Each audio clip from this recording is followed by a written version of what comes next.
A ver, ¿cómo era un día, mi Bertita, cómo era un día en el trabajo de usted? Pues un día normal para mí era levantarme a las 5 de la mañana para poder adelantar el quehacer de la casa, atender a mi familia con el desayuno y luego caminar 2 cuadras porque nos quedaba muy cerca la fábrica. Hasta hoy son 3 cuadras que hay para llegar a la fábrica. Llegando a lo que es el departamento de costos, o antes de entrar a la oficina, cruzábamos por donde los trabajadores checaban su entrada. Tenían que estar 1/4 de hora antes del silbato de la fábrica. Yo seguía mi camino como 30 metros más adentro. Entraba yo al departamento de costos, me iba directo a mi escritorio.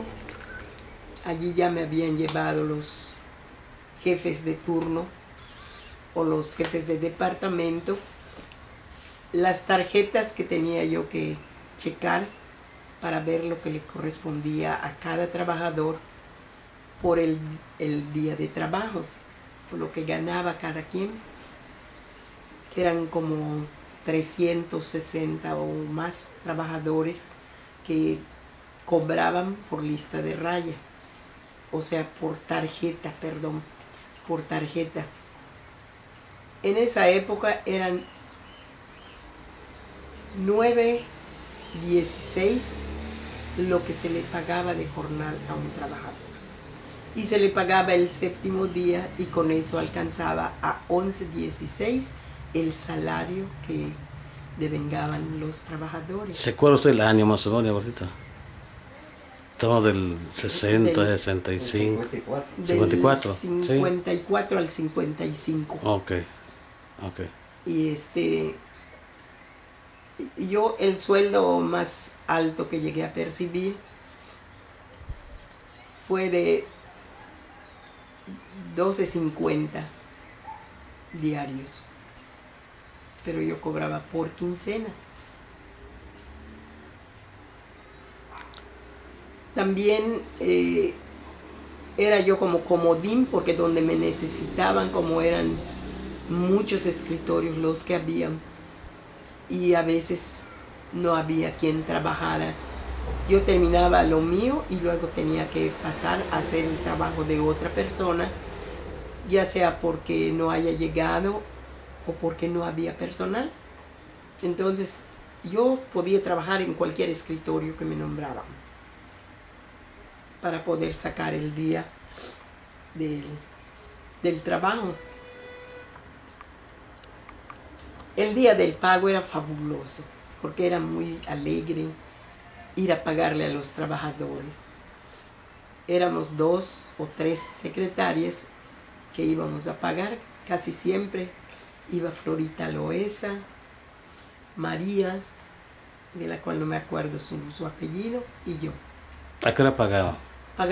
Comenzábamos a pagar a las 2 de la tarde, terminábamos a las 6, 6:30, 7 de la noche.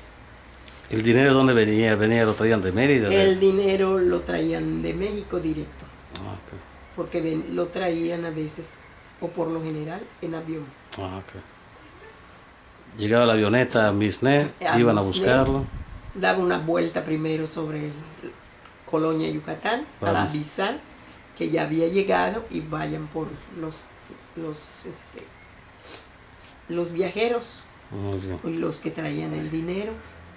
Era un punto importante en esa época, porque por allí venían muchas cosas para el consumo y para las cosas del trabajo, y sobre todo y por barco, por el puerto del Cuyo, llegaba también mucho material de pegamento y insumos que se necesitaban para la fabricación o... Sí, para los insumos para el triplae, para la madera. preparación de las maderas, porque habían secadoras que sacaban la madera calientita, pero era pura chapa, y luego habían otras maquinarias que servían para pegar esas partes, que eran 3 partes de madera de distintas clases, que por eso se le llama el triplay, o sea, 3 maderas que se unían para formar hojas que luego servían para muebles o para forrar interiores de viviendas. Abuelita, ¿y qué herramienta le daba la empresa para trabajar?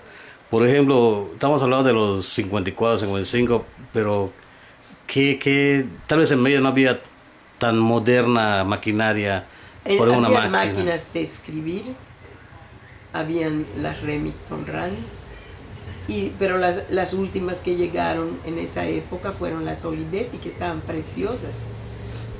Y nos gustaban mucho a las secretarias utilizar esas, pero no siempre las podíamos utilizar porque eran pocas. Teníamos que utilizar las antiguas, que también eran buenas, Claro. pero las otras estaban más sofisticadas. Todos querían lo nuevo. Todos querían agarrar el material nuevo, ¿no? Claro, claro, está bien.